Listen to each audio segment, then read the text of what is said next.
श्री कृष्ण गोविंद हरे मुरारी, हे नाथ नारायण वासुदेवा। मुरली बजैया रास रचैया श्री कृष्ण भगवान की जय। तो प्रिय भक्तों, आइए आरंभ करते हैं श्रीमद् भगवत गीता का पहला अध्याय, और इसकी कथा है अर्जुन विषाद योग। तो बोले श्री कृष्ण भगवान की जय। महाराज धृतराष्ट्र ने संजय से पूछा, हे संजय, धर्म के क्षेत्र कुरुक्षेत्र में युद्ध की इच्छा से एकत्रित हुए मेरे और पांडु के पुत्रों ने क्या किया, वह मुझसे विस्तार पूर्वक कहो। संजय ने कहा, हे राजन, पांडवों की सेना के समूह और व्यूह रचना को देखकर आपका पुत्र दुर्योधन गुरु द्रोणाचार्य के निकट गया और विनयपूर्ण स्वर में उनसे बोला, हे आचार्य, पांडवों की सेना समूह और व्यूह रचना को देखिए। आपका शिष्य और द्रुपद का पुत्र धृष्टद्युम्न कैसा बुद्धिमान है, जिसने पांडवों की सेना की व्यूह रचना इतनी भली भांति बनाई है। हे राजन, इसके बाद दुर्योधन पांडवों की सेना के प्रमुख योद्धाओं के नाम गुरु द्रोणाचार्य को इस प्रकार सुनाता है। गुरुदेव, उनकी सेना में गदाधारी भीमसेन, धनुषधारी अर्जुन और युयुधान, राजा विराट, राजा द्रुपद, महारथी धृतकेतु, चेकितान, बड़ा बलवान काशी का राजा और पुरजित, कुंती भोज, मनुष्यों में सर्वश्रेष्ठ शैव्य, युधामन्यु और विक्रांत, अत्यधिक बलवान उत्तमौजा, सुभद्रा का पुत्र अभिमन्यु और द्रौपदी के 5 पुत्र हैं। ये सभी बड़े वीर और महारथी हैं। अब दुर्योधन अपनी सेना के मुख्य योद्धाओं के नाम और बल सुनाता है। हे ब्राह्मणों में श्रेष्ठ आचार्य जी, मेरी सेना के जो मुख्य योद्धा हैं उनके नाम सुनिए। प्रथम तो आप और भीष्म जी, कर्ण, कृपाचार्य जी, समितिजय, अश्वत्थामा, विकर्ण और भूरिश्रवा, जयद्रथ आदि के साथ और भी अनेक योद्धा हैं। इन्होंने मेरे निमित्त अपना जीवन दांव पर लगा दिया है। ये सभी अनेक प्रकार के शस्त्र धारण करने वाले हैं और युद्ध करने में बड़े चतुर हैं। दुर्योधन ने आगे कहा, हमारी सेना 11 अक्षौहिणी है और पांडवों की सेना मात्र 7 अक्षौहिणी है। भीष्म पितामह द्वारा रचित हमारी सेना सब प्रकार से अजेय है और भीमसेन द्वारा रक्षित उनकी सेना जीतने में एकदम सुगम है। दुर्योधन ने सभी सेनापतियों से कहा, हमारे प्रधान सेनापति भीष्म पितामह हैं, अतः आप सभी अपनी अपनी जगहों पर स्थित रहते हुए सब ओर से भीष्म पितामह की अच्छी प्रकार से सुरक्षा कीजिए। संजय आगे कहने लगा, हे राजन, दुर्योधन के मुख से भीष्म आदि योद्धाओं ने यह वचन सुनकर उसको प्रसन्न करने के लिए वयोवृद्ध भीष्म पितामह ने सिंह की तरह गरज कर अपना प्रतापवान शंख बजाया। इसके उपरांत दुर्योधन की सारी सेना ने शंख और भेरी, ढोल, नगाड़े, नरसिंगे आदि अनेक प्रकार के बाजे एक साथ बजाए। उन वाद्य यंत्रों का बड़ा भयंकर शब्द हुआ। अब पांडवों की सेना ने जो बाजे बजाए उनको कहते हैं। जिस रथ पर श्री कृष्ण भगवान विराजमान हैं, उस बड़े रथ की सारी सामग्री कंचन की है और रत्नों से जड़ित है। जैसे मेघ गरजता है, वैसे ही रथ के पहियों की आवाज है। जैसे गौ का दूध होता है, वैसा ही एकदम सफेद घोड़ों का रंग है। और जैसे कार्तिक का फूला हुआ कमल होता है, ऐसा सुंदर घोड़ों का मुख है। उस रथ में जुते सभी घोड़े अत्यंत सुंदर हैं और उनके पैरों में स्वर्ण के नुपुर पड़े हैं। ऐसे सुंदर रथ पर सारथी भक्त वत्सल सत्य स्वरूप आनंद कंद श्री कृष्ण भगवान विराजमान हैं और योद्धा के स्थान पर गांडीव धनुर्धारी अर्जुन भक्त विराजमान है। उन्होंने भी अपने अपने दिव्य शंख बजाए।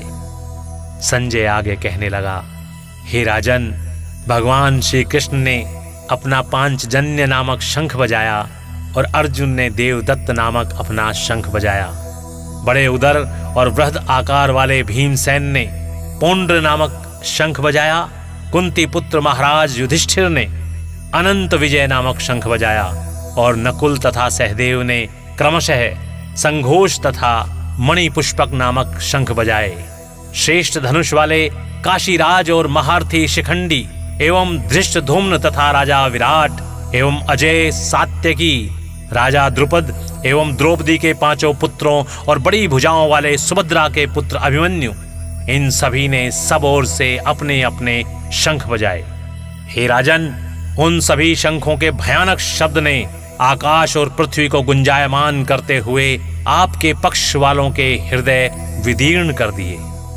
संजय ने आगे बतलाया, हे राजन, इसके बाद कपिध्वज अर्जुन ने मोर्चा बांधकर डटे हुए संबंधियों को देखकर श्री कृष्ण महाराज से कहा, हे अच्युत, मेरे रथ को दोनों सेनाओं के बीच में खड़ा कीजिए, जिससे मैं युद्ध क्षेत्र में डटे हुए युद्ध के अभिलाषी योद्धाओं को भली प्रकार देख सकूं। दुर्योधन का हित चाहने वाले उन राजाओं और योद्धाओं को मैं भली प्रकार देखना चाहता हूं, जिनसे मुझे युद्ध करना है। हे राजन, अर्जुन के इस प्रकार कहने पर श्री कृष्ण ने दोनों सेनाओं के बीच में भीष्म, द्रोणाचार्य तथा सभी राजाओं के सामने उस उत्तम रथ को खड़ा करके कहा, हे पार्थ, युद्ध के लिए जुटे इन कौरवों को देख। प्रथापुत्र अर्जुन ने उन दोनों की सेनाओं में स्थित ताऊ, चाचों, दादों, परदादों, गुरुओं, मामाओं, भाइयों, पुत्रों, पौत्रों, मित्रों, ससुरों और अन्य अनेक संबंधियों को देखा। दोनों ही सेनाओं में अपने परिजनों, संबंधियों और मित्रों को देखकर अर्जुन के तन में मोह उत्पन्न हो गया। अर्जुन दुखी स्वर में भगवान कृष्ण से इस प्रकार कहने लगे, हे माधव, कौरवों की सेना में जो योद्धा और राजा युद्ध के लिए उपस्थित हैं, वे सभी अपने भाई बंधु और कुटुंबी हैं। उनको देखकर मेरा मन बहुत दुख पा रहा है, मेरा मुख सूख रहा है, मेरी देह कांप रही है, मेरे संपूर्ण शरीर में पसीना आ गया है, मेरे रोम खड़े हो गए हैं और गांडीव धनुष मेरे हाथ से गिर रहा है। मैं खड़ा भी नहीं रह सकता और मेरा मन भी भ्रम में पड़ गया है। हे केशव, मैं शकुन भी बुरे देखता हूं और मैं यह उचित भी नहीं समझता कि अपने ही भाइयों से राज्य के निमित्त युद्ध किया जाए। अर्जुन आगे बोले, हे जनार्दन, मुझे अपने भाइयों और संबंधियों से युद्ध करना होगा, परंतु युद्ध में अपने ही भाइयों को मारने में मैं किसी प्रकार का कल्याण नहीं देखता। भाइयों को मारकर मैं अपनी जय नहीं चाहता। मुझको राज्य की भी इच्छा नहीं है और किसी भी अन्य प्रकार के सुख व वैभव की चाह भी नहीं है। हे गोविंद, वह राज्य किस काम का है और उस राज्य के भोग किस काम के हैं, जिसके निमित्त कुटुंब के लोगों को मारना पड़े। वहां कुटुंब के सभी योद्धा लोग प्राण और धन का मोह त्याग कर युद्ध के निमित्त खड़े हैं। उनमें गुरु हैं, पितामह हैं, पुत्र हैं, तात हैं, श्वशुर हैं, पौत्र हैं, साले और संबंधी हैं। हे मधुसूदन, इनको मारने की मुझको इच्छा नहीं। इन सभी पर मुझको बहुत दया आ रही है। दुखित अर्जुन ने आगे कहा, हे मधुसूदन, इनको मारकर यदि मैं त्रिलोक्य का राज्य भी पा जाऊं, तब भी मैं इनको नहीं मारूंगा। भूमि के राज्य की तो बात ही क्या है। हे जनार्दन, धृतराष्ट्र के पुत्रों को मारने में हमारा कल्याण नहीं, बल्कि कुल की हानि ही होगी। इनको मारने से हमको बड़ा भारी पाप लगेगा। यद्यपि ये लोग महापापी हैं, तो भी मारने के योग्य नहीं हैं। हे प्रभु, ये सभी पूजने योग्य हैं, अतः मैं इनको नहीं मारूंगा। हे माधव, भाई बंधुओं और कुटुंब के लोगों को मारने में सुख कहां है, मुक्ति कहां है। यद्यपि राज्य के लोभ से इनकी बुद्धि भ्रष्ट हो गई है और ये युद्ध के लिए तत्पर हैं। बड़े पिताश्री धृतराष्ट्र के ये पुत्र कुल नष्ट करने से और भाइयों के साथ कपट करने से जो दोष उपजते हैं, उनको नहीं समझते, परंतु मैं तो उन दोषों और पापों को जानता हूं। कुल नष्ट होने से उत्पन्न होने वाले दोषों का वर्णन करते हुए अर्जुन बोले, हे माधव, कुल का नाश होने पर कुल में जो पुराने धर्म चले आए हैं उनका भी नाश हो जाता है।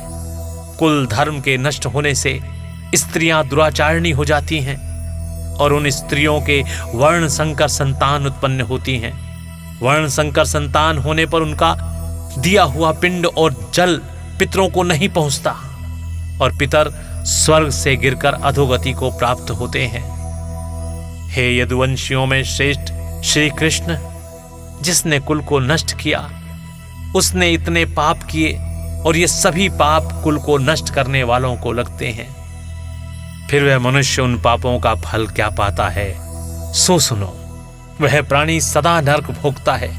न्याय शास्त्र में मैंने श्रवण किया है। संजय ने आगे कहा, हे राजन, इतना कहकर अर्जुन हाथ मलकर पछताने लगा और भगवान श्री कृष्ण से कहने लगा, हाय शोक, महाशोक, हम लोग बुद्धिमान होकर भी महान पाप रूप इस युद्ध को करने के लिए तैयार हो गए। यह हमने कैसा पाप किया कि राज्य और सुख के लोभ में अपने स्वजनों से ही युद्ध करने को तैयार हो गए।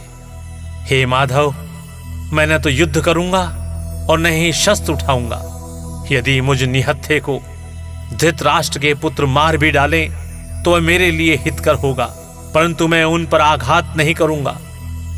यह कहते हुए शोक से उद्विग्न अर्जुन धनुष बाण रखकर रथ के पिछले भाग में बैठ गए। इति श्रीमद् भागवत गीता विषाद योगो नाम प्रथमो अध्याय समाप्ता। बोलिए श्री कृष्ण भगवान की जय।